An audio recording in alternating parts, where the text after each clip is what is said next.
Bismillahirrahmanirrahim. Alhamdulillahirabbil alamin. Wassalatu wassalamu ala al-mab'uts rahmatan lil alamin.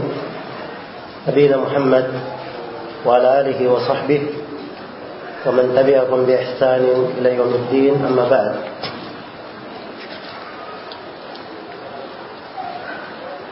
Masih berkaitan tentang manzilatul riayah.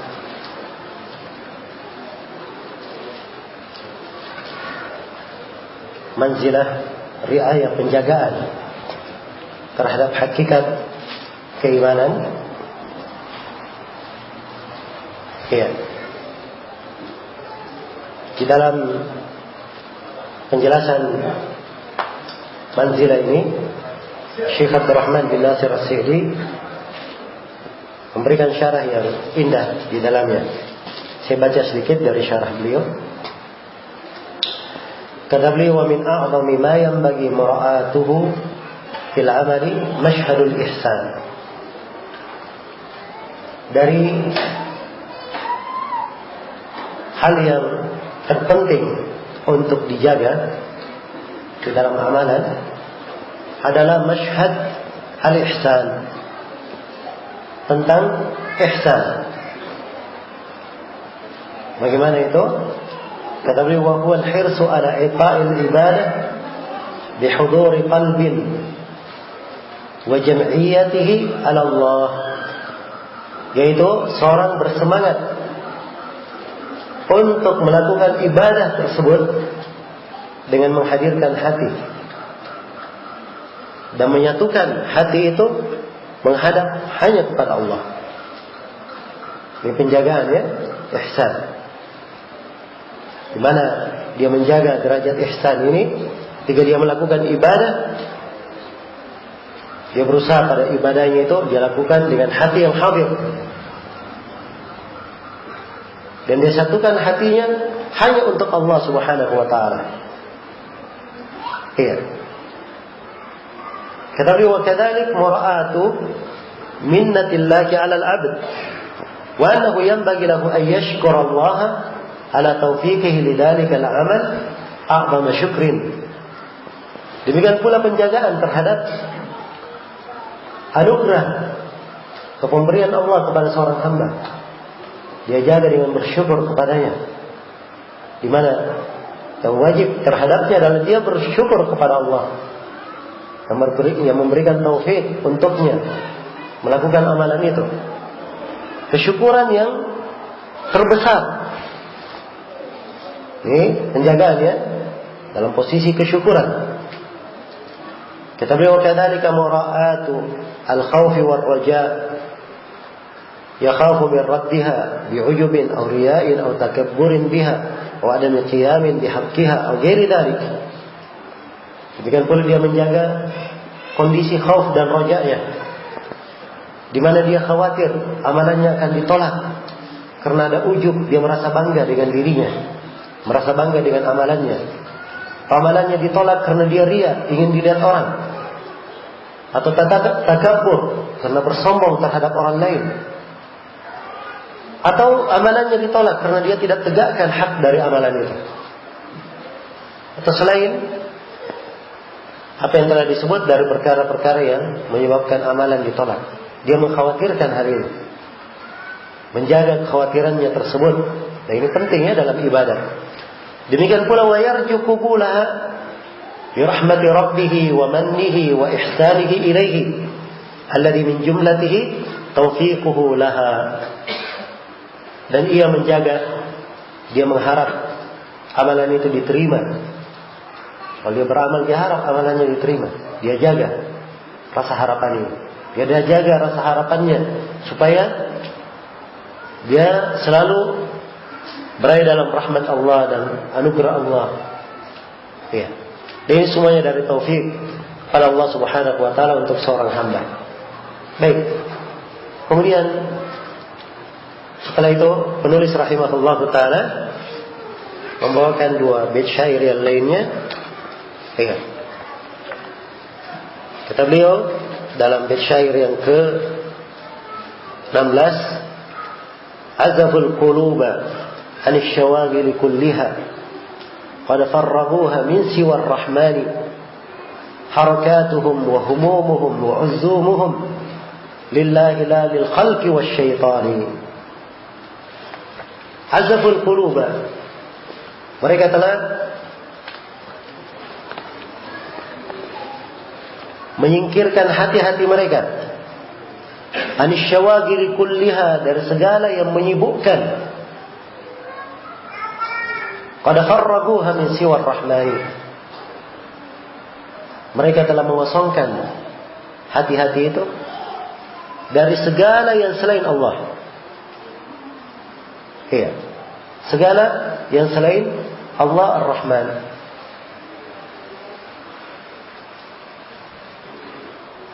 Sini beliau menjelaskan kondisi seorang pengelana ke negeri akhirat. Iya, bahwa dia adalah orang-orang yang selalu mengosongkan hatinya dari segala kesibukan. Yang ada di dalam hatinya hanyalah Allah Subhanahu wa ta'ala. Iya. Dan ini termasuk jenjang yang indah di dalam ibadah, bekal yang sangat bermanfaat. Karena kapan hati itu sibuk dengan selain Allah, maka biasanya dia akan dilalaikan dari Allah Subhanahu wa ta'ala. Karena itu ditegaskan di bait syair setelahnya, harakatuhum wa humumuhum wa uzumuhum, segala harakat, gerakan tubuh mereka, wa humumuhum, ham, keinginan, kehendak mereka, wa uzumuhum, dan azm mereka. Azm ini kehendak yang kuat. Ya. Gerakan, kehendak, keinginan dan kehendak semuanya lillahi, hanya untuk Allah semata. La lil khalqi wasyaitani, bukan untuk makhluk dan bukan pula untuk syaitan. Ini harus dijaga dalam perjalanan ibadah kepada Allah. Ya. Dia mengosongkan hatinya hanya untuk Allah Subhanahu wa ta'ala. Dia tanggalkan segala kesibukan yang menyibukkannya dari Allah Subhanahu wa ta'ala. Iya. Sehingga segala gerakannya, aktivitasnya, kalaupun dia berniat, berkehendak, semuanya lillah, hanya untuk Allah. Hanya untuk Allah. La lil khalqi wasyaitani, bukan untuk makhluk dan bukan pula untuk siapa? Untuk syaitan. Ya, sebab inilah kehidupan seorang hamba di dalam hidupnya ini. Kalau dia tidak terikat dengan Allah, berarti urusannya dengan dirinya sendiri atau urusannya dengan syaitan. Itu pasti. Ya.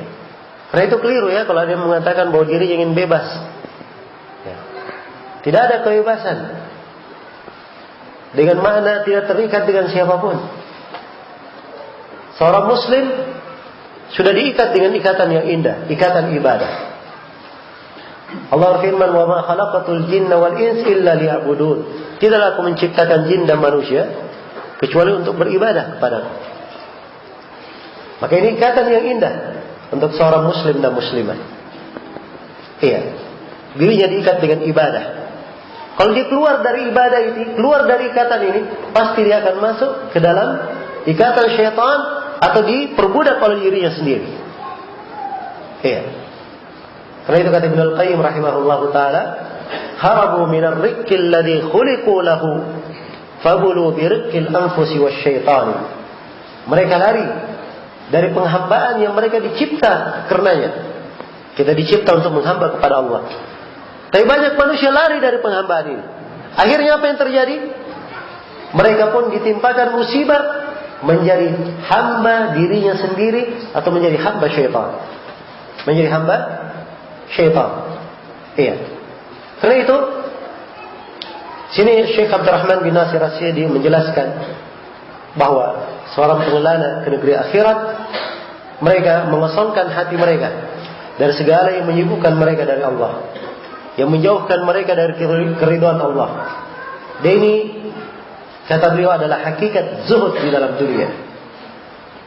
Ya, hakikat zuhud. Dan ini sebenarnya inti dari pembahasan beliau di sini. Ingin beliau bawakan pembahasan tentang zuhud. Dan zuhud itu artinya dia kosongkan hatinya dari apa?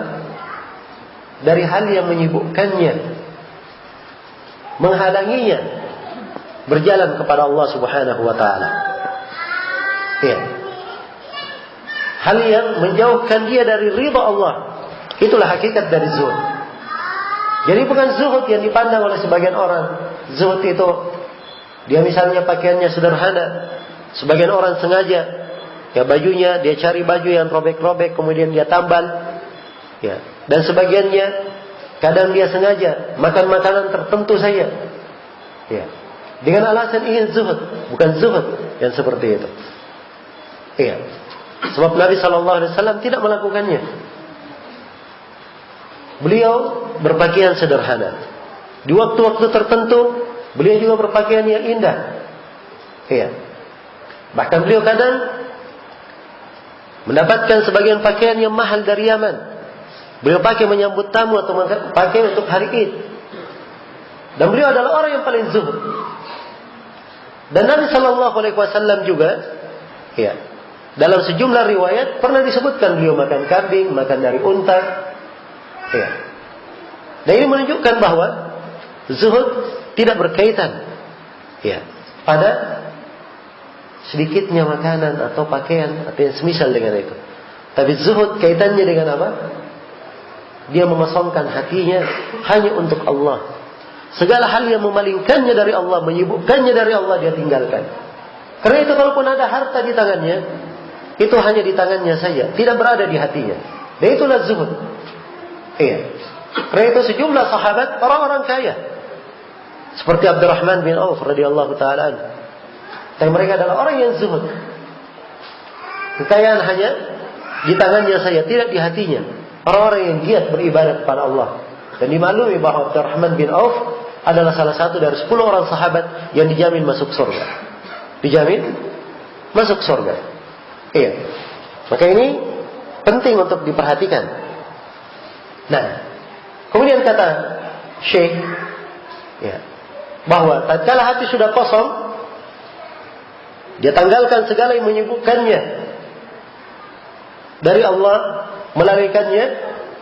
Ini tidak cukup mengosongkan hati, tapi harus hatinya itu dia penuhi dengan fikiran-fikiran yang bermanfaat, niat-niat yang jujur. Iya. Sehingga pikiran seorang hamba adalah dia berpikir bagaimana melakukan ibadah yang mendekatkannya kepada Allah.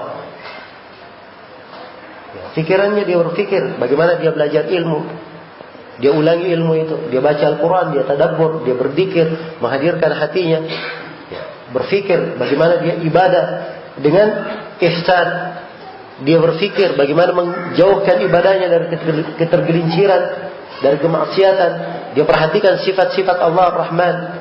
Ini semuanya bentuk dari zuhud. Demikian pula dia berpikir tentang kuburan, keadaannya, hari kiamat dan kengeriannya, tentang surga dan kenikmatannya, tentang neraka dan dahsyatnya. Dia pikirkan hal tersebut. Maka apabila pikirannya sudah berputar di sekitar ini, ya, dan dia sudah kosongkan hatinya dari hal yang jelek, ya, dia kosongkan niatnya pada hal yang berkaitan dengan makhluk maupun berkaitan dengan syaitan, maka ini orang yang sudah sampai ke hakikat zuhud, sampai kepada hakikat zuhud. Dan tentunya berbicara tentang zuhud, ini pembahasan yang juga panjang, dan para ulama menulis buku-buku yang sangat banyak sekali berkaitan dengan zuhud bagi seorang hamba, dan dia adalah ibadah yang sangat agung. Itu adalah sifat para nabi dan para rasul. Iya. Baik. Kemudian Syekh rahimahullah menutup pembahasan ini dengan bait yang ke-18. Kata beliau, ni'mar rafiqul li talibi as-subulil ladzi tufdi ila al-khairati wal ihsani. Kata beliau, ni'mar rafiq. Ya. Apa yang telah diterangkan itu tadi, segala yang sudah diuraikan, itu adalah sebaik-baik rafiq, sebaik-baik kawan, sebaik-baik pendamping. Ya, inilah bagi siapa yang berjalan ke negeri akhirat. Bekal-bekal ini adalah sebaik bekalnya, bekal yang terbaik. Li talibi as-subulil lati tufdi ilal khairati wal ihsani, bagi orang yang mencari jalan-jalan yang mengarahkannya kepada segala kebaikan dan segala ihsan. Iya. Nah, kesungguhan dalam hal ini penting.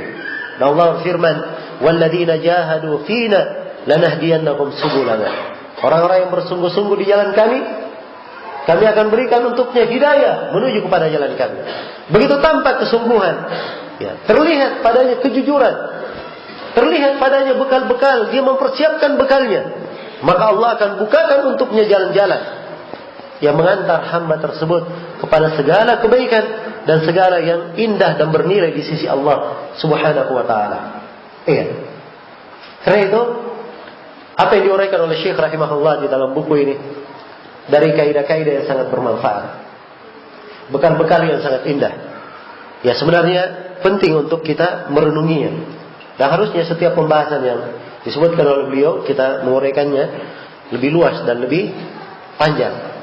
Ya, karena pokok-pokok pembahasan ini dasar-dasar dan bekal-bekal di dalam kehidupan yang harus dipersiapkan.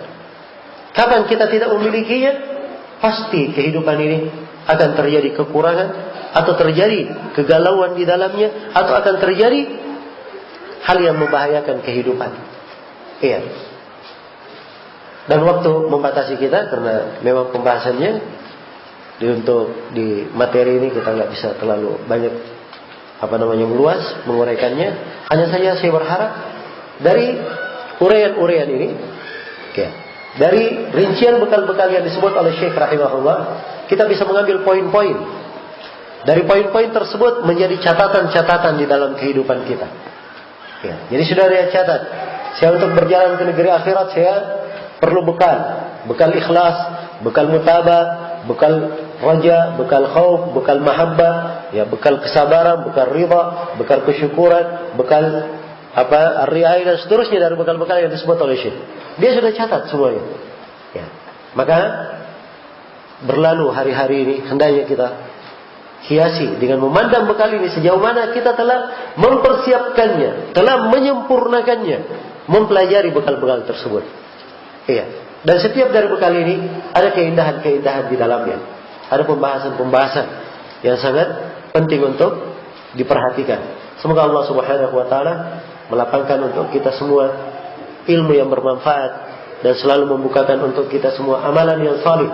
Dan saya bermohon kepada Allah Subhanahu wa taala semoga kita selalu diberi petunjuk pada hal yang membawa kebaikan untuk kita semua di dunia dan di akhirat. Perkara yang dicintai dan diridhai oleh Allah Subhanahu wa taala yang mengantar kita melakukan perjalanan ke negeri akhirat dengan perjalanan yang terindah insyaallah dan perjalanan yang paling cepat mengantarkan kita kepada Allah Subhanahu wa taala dan negeri akhirat. Iya. Dan saya berharap semoga pembahasan-pembahasan ini selalu menjadi peringatan untuk kita semua. Kita bersiap dan berbekal dengannya dan kita semua punya semangat untuk berjalan dengan bekal-bekal ini. Dan saya bermohon kepada Allah Subhanahu wa taala semoga kita semua digolongkan kepada hamba-hambanya yang memiliki bekal, sama-sama melakukan perjalanan, dan semoga kita semua bertemu di tempat yang satu di surga Allah Subhanahu wa taala kelak di kemudian hari. Innahu waliyyu dzalika wal qadiru alaihi wa huwa jawadul karim wallahu taala a'lam. Baik.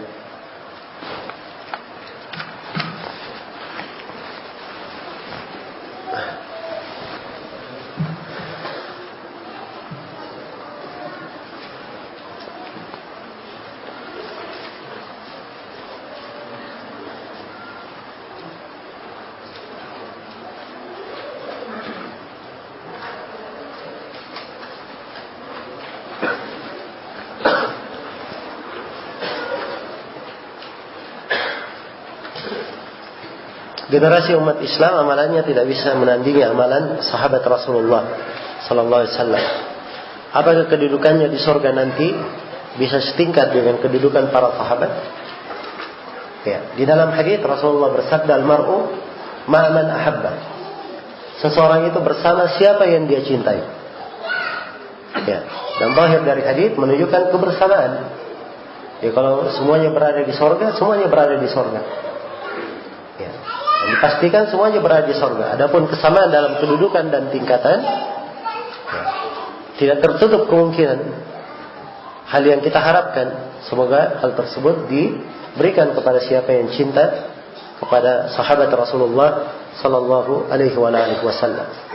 Nah, karena itu kata sebagian orang yang bijaksana, uhibbus salihin wa lastu minhum. Saya cinta kepada orang-orang yang salih, walaupun saya tidak tergolong ke dalam orang yang salih. Karena saya harapkan saya dikumpulkan bersama mereka. Dan ini adalah hal yang baik, insyaallah taala. Adakah salat taubat itu? Ada sebagian hadis yang menjelaskan tentang salat taubat. Ya. Dan dari sisi periwayatan, hadisnya adalah hadis yang sahih, hadis yang kuat, disahihkan oleh Syekh Al-Albani dan selainnya. Nah, dalam pelaksanaan salat taubat ini adalah dilakukan salat 2 rakaat. Ya, 2 rakaat biasa, dan dia memaksudkan dengannya taubat kepada Allah Subhanahu wa taala.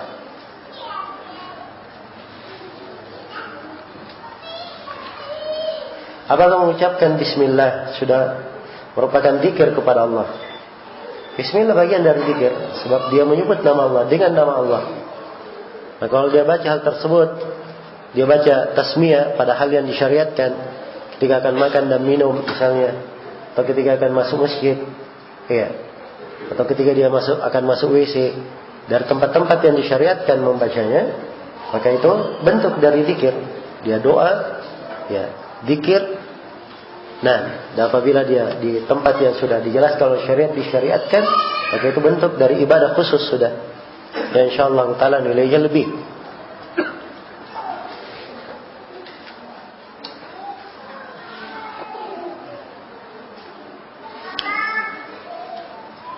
Ada yang bertanya apakah ilmu tauhid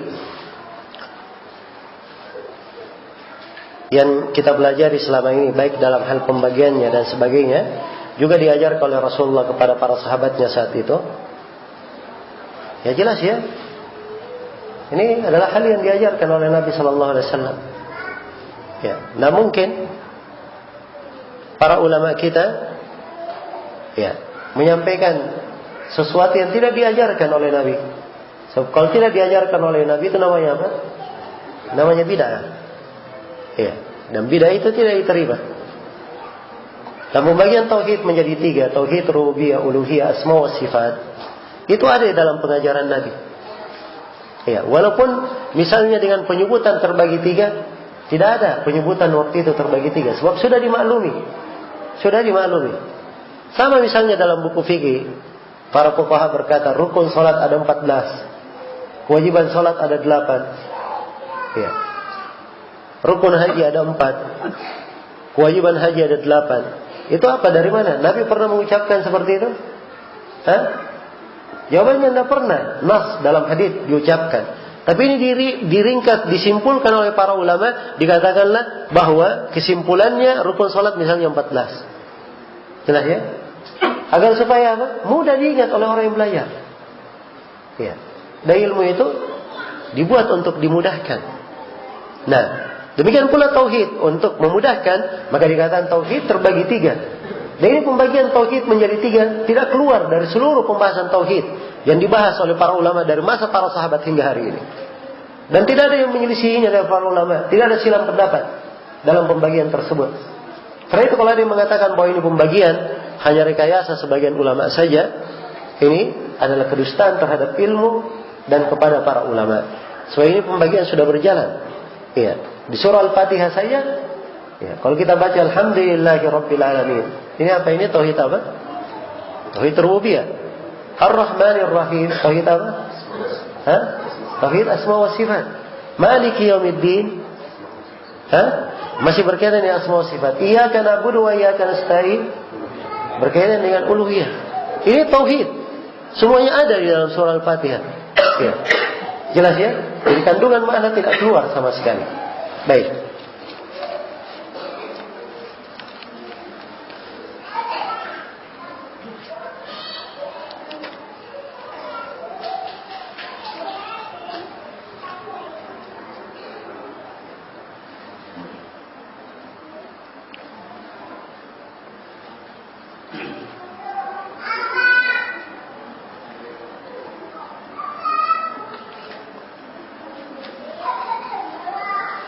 Anda memiliki sebuah rantai kesimpulan bahwa ikhlas berasal dari mahabbah dan mahabbah berasal dari kesyukuran. Benarkah seperti itu? Ini keterkaitan ada keterkaitannya. Cuma kalau dirantai seperti itu tidak mesti ya secara mutlak. Iya, semuanya punya keterkaitan. Baik. Hamba yang ikhlas dan hamba yang bersyukur, syaitan tidak bisa mengalihkannya dari jalan yang lurus. Iya. Itu disebut di dalam Al-Qur'anul Karim. Disebut di dalam Al-Qur'anul Karim. Nah, itu diantara benteng yang membentengi seorang hamba dari gangguan syaitan. Alhamdulillah banyak jalan yang Allah sebutkan dan banyak cara membentengi diri dari syaitan. Dan ini dari rahmat dan anugerah Allah Subhanahu wa taala.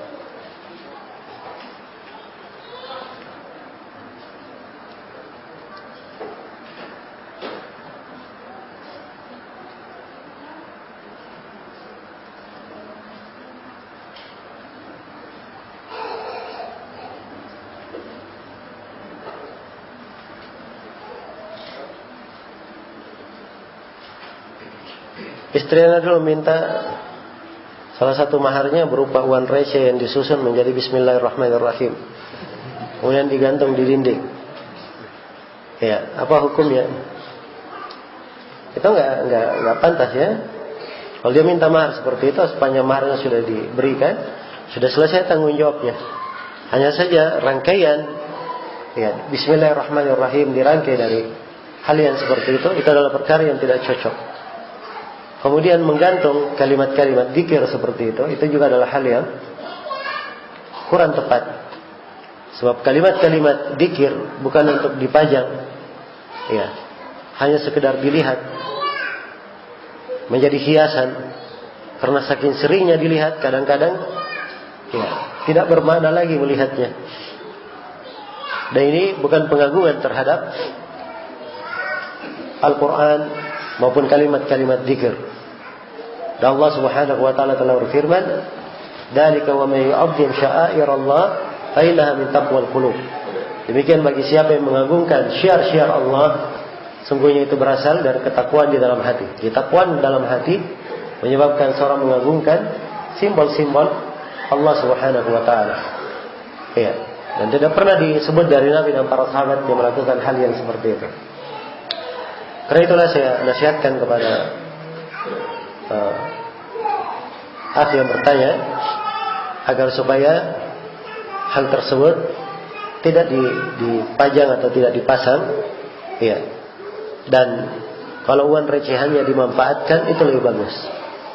Ya, itu lebih bagus. Tapi ini sudah masuk ke dalam kepemilikan istri, sebab itu adalah maharnya. Kembali kepadanya. Nah, semoga Allah Subhanahu wa taala menganugerahkan kepada kita semua kebaikan di dunia dan di akhirat.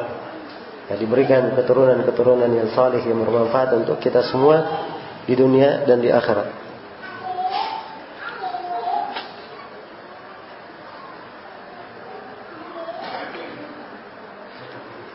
Apakah boleh doa salat jenazah dipakai sebagai doa untuk mendoakan orang tua kita yang telah meninggal?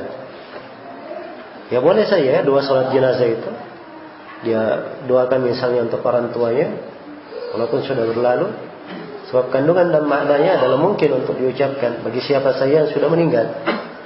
Ya.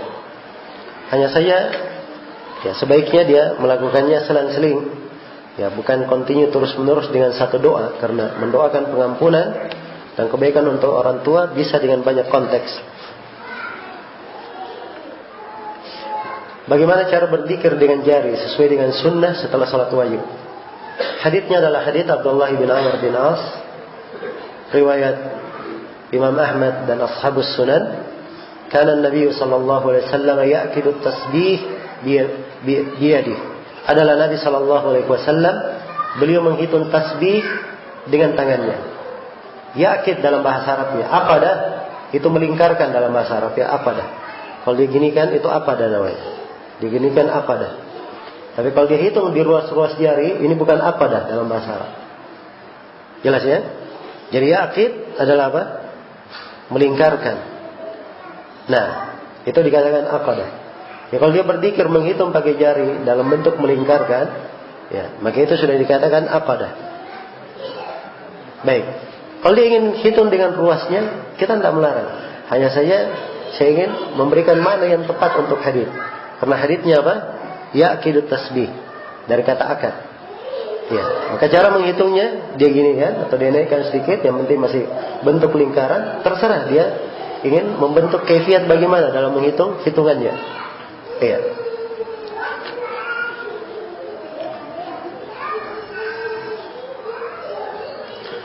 Bagaimana nafkah dari orang mendapatkan pekerjaannya dengan cara menyuap? Misalnya pegawai mendapatkan pekerjaan dengan menyuap pimpinan perusahaan. Ketika dia menyuap, itu adalah perkara yang diharamkan, dan itu dosa besar baginya. Dan Rasulullah SAW telah bersabda, "La'anallahu ar-rashi wal marshi." Allah melaknat orang yang menyuap dan disuap. Tapi kalau misalnya dia sudah masuk kerja, dengan suapan itu dia sudah masuk kerja, terlanjur kerja, maka dilihat saja posisinya di pekerjaannya tersebut. Yang pertama, apakah pekerjaannya itu halal atau tidak? Yang pertama. Kalau pekerjaannya halal, tidak ada masalah. Diambil upah darinya. Yang kedua, dilihat pekerjaannya ini. Tempat posisi yang dia bekerja di situ, apakah memang dia ahlinya di situ atau tidak? Kalau dia bukan ahlinya, maka harusnya dia tidak duduk di tempat yang bukan keahliannya. Dia berikan kepada orang yang ahli. Karena memang asal pekerjaan dimanapun, itu dicari kepada orang yang apa? Orang yang ahli untuk melakukannya. Kalau terpenuhi syarat itu dan dia sudah terlanjur bekerja, maka gaji yang dia terima bulanan itu adalah halal baginya. Hanya saja dia bertobat karena dia telah melakukan perbuatan haram ketika apa? Ketika masuk di awalnya.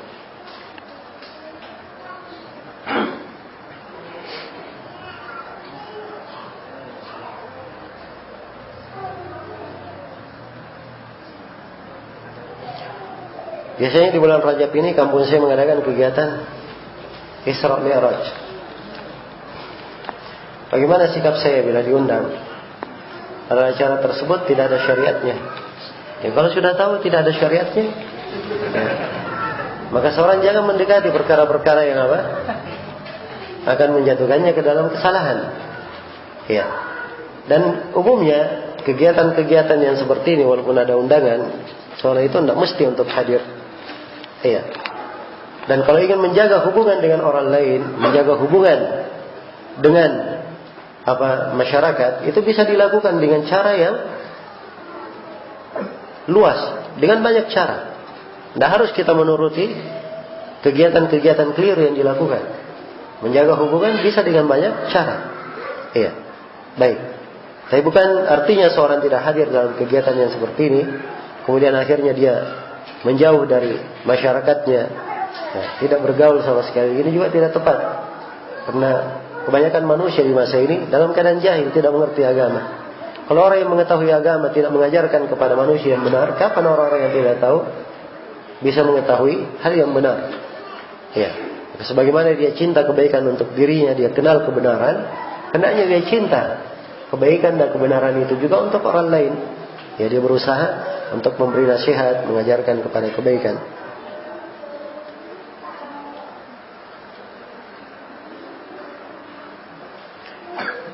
Apa hukum kotoran makanan, kotoran binatang yang halal dimakan, najis atau tidak? Kalau dia halal untuk dimakan, ya kotorannya tidak najis. Kotorannya tidak najis. Iya. Dalilnya karena tidak ada dalil yang menunjukkan najisnya. Karena tidak ada dalil yang menunjukkan najisnya, maka asal segala sesuatu itu adalah suci kecuali kalau ada apa? Ada hal yang menunjukkan pengharamannya. Nah, ini kaidah dasar ya, ditunjukkan oleh beberapa dalil. Apa hukum kotoran kucing? Ini silam pendapatnya di kalangan ulama tentang kotoran kucing, apa itu najis apa tidak. Dan saya sendiri yang saya pegang bahwa kotorannya tidak najis.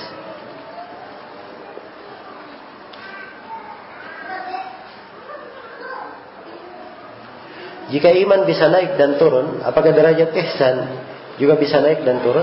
Ihsan itu sudah 2 derajat ya. Ada yang lebih, ada yang di bawah. Dan ini memang ya tentunya menunjukkan mungkin saja suatu saat berkurang. Karena ihsan itu sendiri dibangun di atas pengetahuan, dibangun di atas beberapa hal.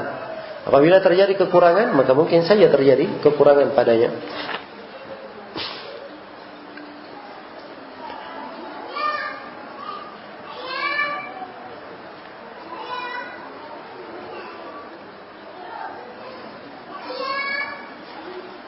Apakah musibah yang dialami seorang disebabkan karena dia berbuat maksiat kepada Allah?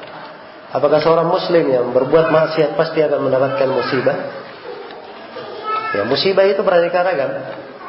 Ada musibah balasan karena dosa yang dilakukan oleh hamba. Ada musibah sifatnya teguran. Ada musibah adalah memang ditimpakan oleh hamba untuk mengangkat derajat hamba tersebut. Karena itu para nabi dan para rasul kena musibah atau tidak? Kena musibah. Bahkan dalam hadis dikatakan asyaddun nasi bala'an al-anbiya, thumma al-amsalu fal-amsal. Manusia yang paling berat ujiannya adalah para nabi, kemudian yang semisal dan semisal dengannya. Iya. Dan ini ujian mengangkat derajatnya. Hanya saja seorang muslim kalau dia terkena musibah, dia memang harus introspeksi diri. Dan ini hal yang baik pada seorang hamba. Dan ini dari jenjang ibadah. Iya. Dia memeriksa pada dirinya, mungkin ada hal yang keliru. Iya. Mungkin ada hal yang keliru. Apakah waktu pelaksanaan salat istikharah hanya malam hari atau bisa setiap saat? Salat istikharah boleh setiap saat. Hanya saja tidak boleh di waktu-waktu terlarang. Iya. Tidak boleh di waktu-waktu terlarang. Apa syarat agar dalam bekerja bernilai ibadah? Syaratnya adalah dia meniatkan hal itu sebagai ibadah. Iya, itu saja. Karena Rasulullah bersabda, innamal a'malu binniyat wa innamal likulli imri'in ma nawa. Setiap amalan itu tergantung pada niatnya, dan setiap orang mendapatkan sesuai dengan apa yang dia niatkan. Iya. Kalau bekerja dia niatkan ibadah untuk mencukupi anak istrinya, menunaikan kewajibannya sebagai seorang kepala rumah tangga, dan berbentuk dari ibadah, ya, berpahala dan bernilai baginya.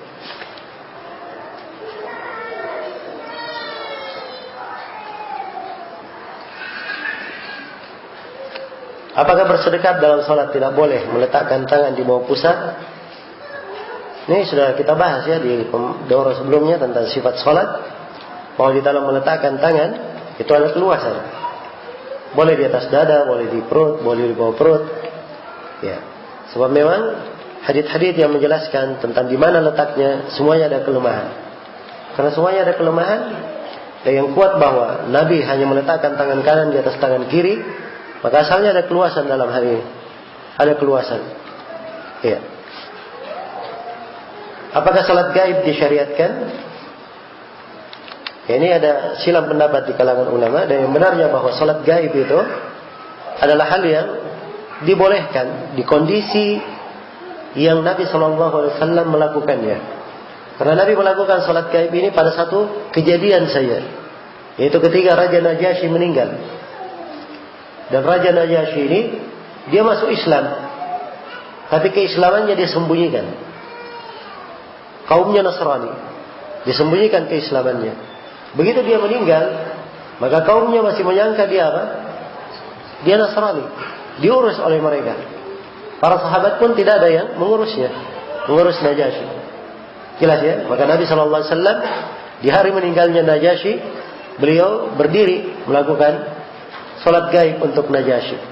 Karena itu kata para ulama, siapa yang keadaannya seperti Najasyi, iya, dia misalnya tinggal di negeri kafir, tidak ada yang mensolatinya di sana, disolatkan sama seperti Najasyi.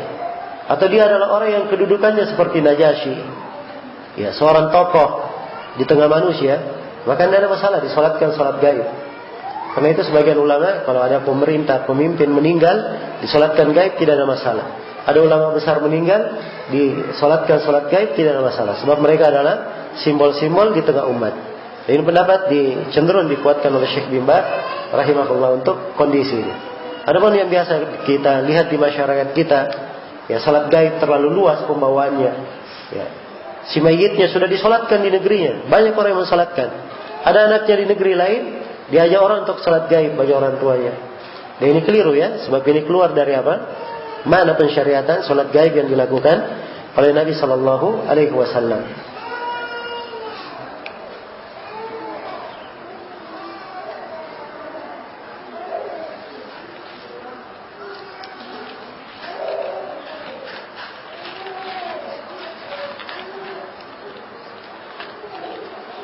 Ada seorang laki-laki yang juga ingin berkeluarga dan ingin mempunyai istri, tapi ada kekurangan dari diri saya. Ada masalah sebagai seorang laki-laki pada umumnya. Apa yang harus saya lakukan? Apakah berobat bagian dari ikhtiar? Ya, berobat dalam hal ini bagian dari hal yang dia lakukan, sebab ini bentuk dari aib yang kadang berasal dari suatu penyakit, bisa disembuhkan. Ya. Yang itu tidak dipermasalahkan. Dia berobat dalam hal tersebut adalah perkara yang biasa dan insyaallah taala perkara yang baik. Apakah rekreasi bersama keluarga termasuk hal yang merusak zuhud? Ini terlalu sempit ya memahami zuhud. Ya. Rekreasi itu tidak mesti dikatakan apa namanya? Tidak zuhud. Nabi SAW lomba lari bersama Aisyah. Berarti Nabi nak zuhud ya. Kau main-main dengan istrinya. Iya. Pada hal-hal yang ada kaitannya, rekreasi bersama keluarga, ada kaitannya menyambung berbuat baik kepada keluarga, muasyarah dengan baik, dan itu diperintah dalam Al-Quran. Diperintah dalam apa? Al-Quran. Iya. Maka hal-hal yang seperti ini itu perkara yang diperbolehkan. Hanya kalau dia katakan rekreasinya berlebihan, ya, tiap hari rekreasi misalnya, tiap pekan rekreasi, tiap bulan rekreasi. Nah, ini yang kadang mungkin bisa masuk di dalam pembahasan apakah layak atau tidak ya dalam hal tersebut. Ya, tapi kondisi orang tidak semuanya bisa seperti itu. Kadang ada sebagian orang dia bekerja 1 pekan penuh, ya, memang kepalanya tidak kuat kalau tidak ada hal yang kadang membuat dia refresh untuk menyegarkan ya selama dia bekerja selama sepekan tersebut. Maka ini mungkin hal-hal kondisi-kondisi diinginkan, diperlukan kalau ada hajat. Ya, hal yang tidak berguna, yang tidak ada manfaatnya, sifatnya berlebihan, ini yang masuk ke dalam perkara-perkara yang berseberangan dengan makna zuhud. Baik.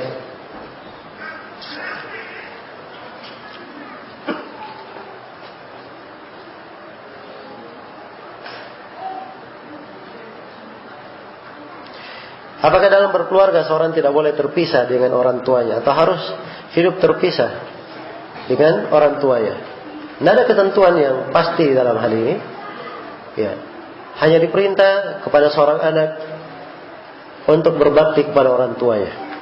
Diperintah kepada seorang suami berbuat baik kepada keluarganya. Ya, kalau dia bisa menggabungkan keduanya dengan hidup bersama dalam satu rumah, itu adalah hal yang bagus. Ya. Dia gabungkan antara berbakti kepada orang tua dan berbuat baik kepada keluarga dengan satu rumah, adalah yang bagus.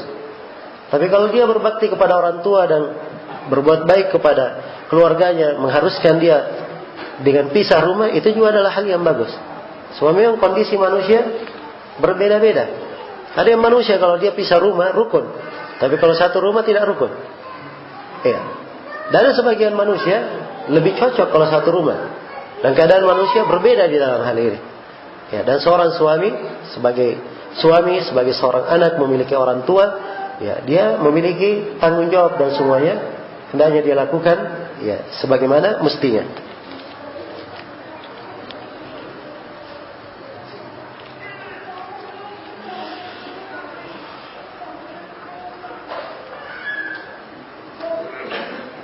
Bolehkah mencium mushaf? Ya. Ini dari hal yang tidak ada syariatnya ya, dalam mencium mushaf. Itu dianggap makruh oleh para ulama. Bolehkah berdakwah kepada non-muslim di Facebook? Ya, mendakwakan manusia ke jalan Allah itu adalah hal yang baik. Hal yang baik. Cuman saya nggak tahu apakah berguna atau tidak di Facebook ini. Ya. Nah, seperti sebagian orang, saya ingin berdakwah. Ya, bikin akun Facebook. Bukannya dia yang berdakwah, malah dia yang didakwai. Ya. Dan dia terseret di dalam hal yang tidak baik. Karena itu seorang hendaknya dilihat di mana keberadaan dirinya. Ya, segala hal yang bisa memutuskannya, bisa memalingkannya dari jalan Allah, dia berusaha untuk menghindari. Jangan dia masuk ke dalam perkara-perkara yang dia tidak jamin kemaslahatannya untuk dirinya di situ. Iya. Haruskah suami istri tidur seranjang? Ya, umumnya suami istri seperti itu. Ya. Dan itu memang kalau dalam rumah tangga itu adalah kaidah dasarnya. Ya. Hanya saja kalau ada masalah, ini yang kadang ada dibahas, di pembahasan fikih pun dibahas. Kalau misalnya ada nusyuz dari istri, perlu diberi pelajaran. Ya, kadang ya setelah dinasihati tidak diterima, maka mungkin pisah ranjang. Tapi pisah ranjangnya hanya di dalam rumah. Nggak boleh ditampakkan hajarnya di luar rumah, tapi di dalam rumah saja. Ini untuk memberi pelajaran, dan itu tidak ada masalah. Nah,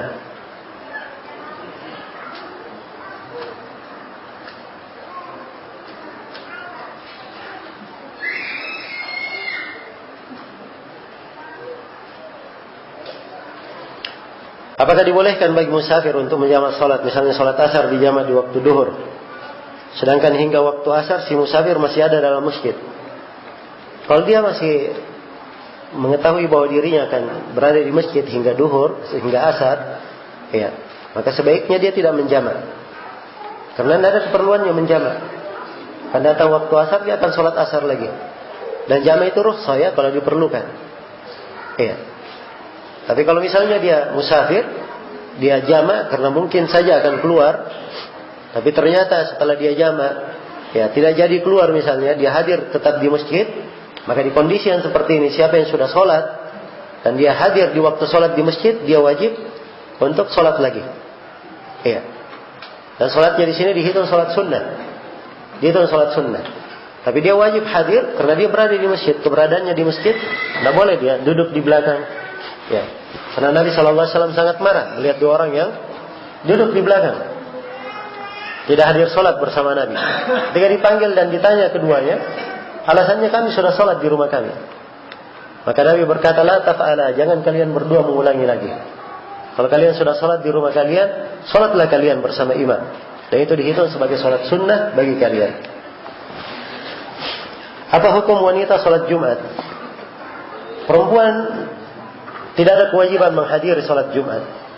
Dan ini dari perkara yang tidak ada silang pendapat di kalangan ulama. Ya. Hanya saja kalau perempuan hadir di sholat Jumat, dia hadir sholat Jumat, sholatnya syah. Sholatnya apa? Sholatnya syah.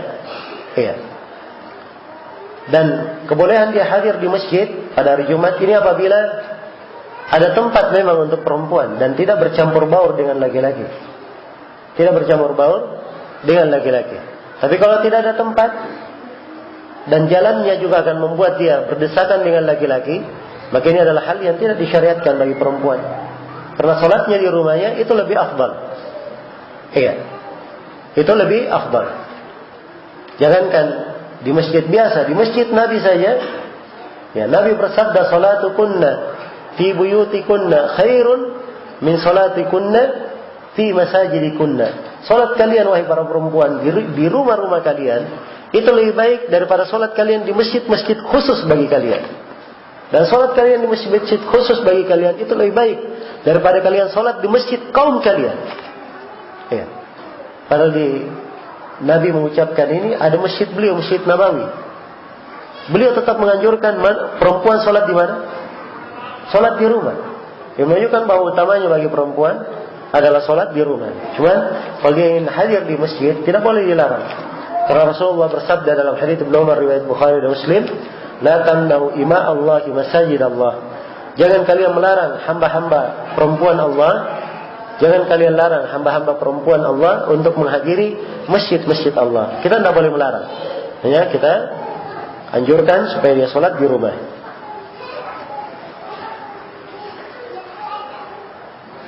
Apa hukum sunat menggunakan laser bagi anak laki-laki? Ya, sunat itu adalah bagi anak laki-laki itu dengan menghilangkan kulit yang menutupi kepala kemaluan. Dihilangkan dengan apapun, Ya, itu boleh saja. Apakah menggunakan pisau, menggunakan laser, atau yang semisal dengan itu. Nah,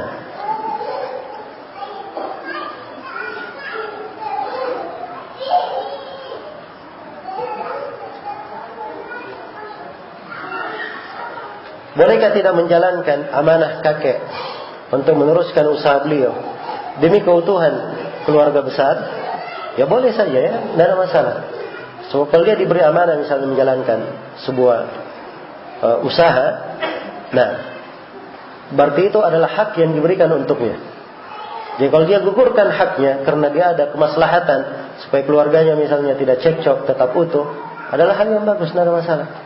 Dan itu dari kebaikan insyaallah taala untuk siapa yang melakukannya. Dan Rasulullah SAW bersabda, "Wa man taraka syai'an lillahi abdalahu Allahu khairan min." Dan barang siapa yang meninggalkan sesuatu karena Allah, Allah akan mengganti dia lebih baik daripadanya.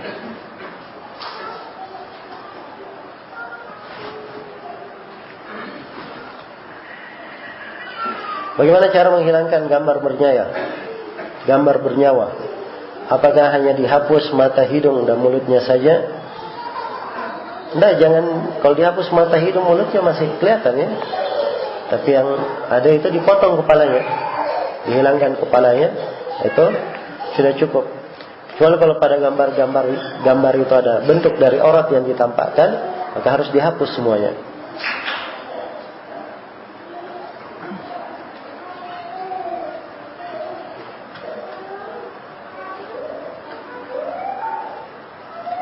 Seorang tidak punya anak, kemudian dia berwasiat bahwa harta yang dia punya nanti untuk keponakannya setelah dia meninggal. Apa wasiat ini dilaksanakan? Iya.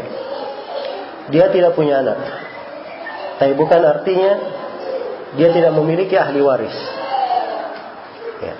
Kalau orang yang berwasiat ini punya ayah, ya punya saudara, ya punya paman, ya punya saudara, punya ya dari kakek dan seterusnya, ya. Maka tentunya ada ahli waris yang lain, sebab pewaris itu tidak mesti anak, jelas ya. Maka misalnya kalau masih ada ahli waris lainnya, maka wasiatnya hanya boleh dipenuhi paling banyak sepertiga saja dari hartanya. Diberikan sepertiga dari harta kepada orang yang diwasiatkan. Lebih dari itu tidak boleh, sebab ada ahli waris.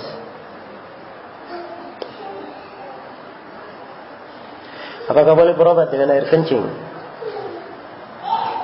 Karena ada hadis bahwa kambing itu, apakah boleh berobat dengan air kencing kambing?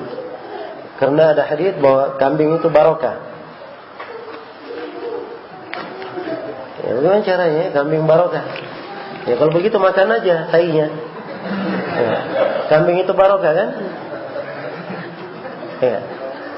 Ini beralasan dengan alasan seperti ini tidak tepat. Ya. Kencing itu memang tidak najis pada kambing, menurut pendapat yang lebih kuat. Hanya saja dia dari khaba'ith, dari perkara yang khabith. Dan Allah firman, "Wa hurrimat 'alaikumul khaba'ith." Diharamkan atas kalian yang khabith. Dan tidak boleh berobat dengan hal-hal yang seperti itu. Nah, karena itu keberkahan pada kambing itu bukan keberkahan pada seluruhnya, keberkahan pada sudut tertentu. Memang banyak berkahnya kalau dibandingkan hewan yang lain, banyak berkahnya. Ya. Coba lihat saja itu anjing dengan kambing, bandingkan. Anjing kalau lahir berapa anaknya? Hah? Ya. Bisa sampai 10 bisa. Anjing ya. Tapi kambing kalau lahir paling banyak mungkin 2-3 lah paling banyak. Iya. Kalau ada yang mau beli 1000 ekor kambing, dapat atau tidak? Gampang dapatnya 1000 ekor kambing. Tapi coba kalau ada yang beli 1000 ekor anjing, bisa ketemu? Ya, tidak ketemu. Nah, inilah keberkahan bedanya. Ya, jelas ya. Ini bentuk dari keberkahan. Tapi kalau diartikan berkah, semuanya berkah, ya makan saja semuanya kalau begitu. Ya, karena semuanya apa? Semuanya berkah. Ini pendalilan harus pada tempatnya ya, jangan berdalil sembarangan. Baik, saya kira cukup dulu sampai sini. Kayaknya pertanyaan juga sudah selesai. Mudah-mudahan apa yang kita dengarkan pada kajian daurah kali ini ada manfaatnya untuk seluruh hadirin. Dan saya mohon maaf sebesar-besarnya atas segala macam kekurangan. Dan saya berterima kasih kepada seluruh pihak yang menjadi sebab terselenggaranya acara ini. Semoga Allah Subhanahu wa taala melipat gandakan pahala untuk mereka dan memberikan jaminan kebaikan terhadap amalan saleh yang baik ini. Dan semoga Allah Subhanahu wa taala memberikan kebaikan dan rahmatnya untuk kita semua dan menjadikan kehadiran kita di majelis ini sebagai suatu amalan ibadah yang bernilai di sisi Allah Subhanahu wa taala. Innahu waliyudzalika wal qadiru alaih. Subhanakallahumma wa bihamdik asyhadu an la ilaha illa anta astaghfiruka wa atubu ilaik. Wa akhiru da'wana alhamdulillahi rabbil alamin. Wassalamualaikum warahmatullahi wabarakatuh.